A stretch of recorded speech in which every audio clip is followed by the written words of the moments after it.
Space exploration has always pushed the boundaries of human knowledge. But what happens when we take our bodies beyond Earth's protective shield? NASA is about to find out in a revolutionary way, using miniaturized versions of human organs, known as organ on a chip. Welcome to the Avatar project aboard Artemis II. Avatar stands for a virtual astronaut tissue analog response. In simple terms, these are tiny devices about the size of a USB stick that contain living human cells grown to mimic real organs. Each chip acts as a biological avatar, representing an astronaut's organ in space.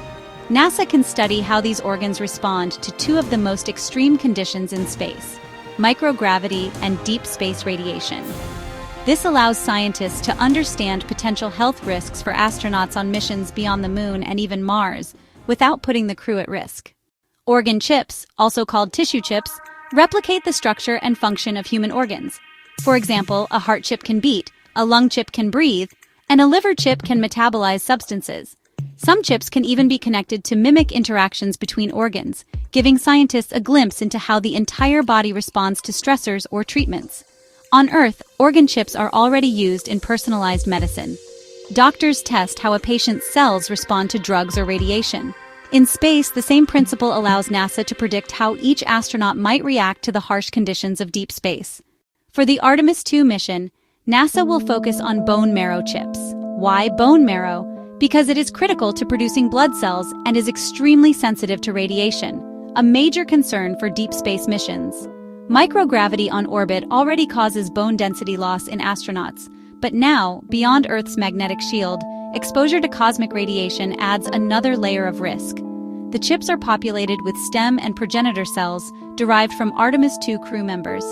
These cells are purified and placed in the chips alongside supporting cells to mimic the natural structure and function of bone marrow. This allows NASA to see how radiation and microgravity together might affect the immune system and blood formation. Once prepared, the organ chips will fly aboard Artemis II, which will orbit the Moon for about 10 days. They'll be housed in a custom payload designed to provide automated environmental control and media delivery to keep the cells alive and functional during the mission.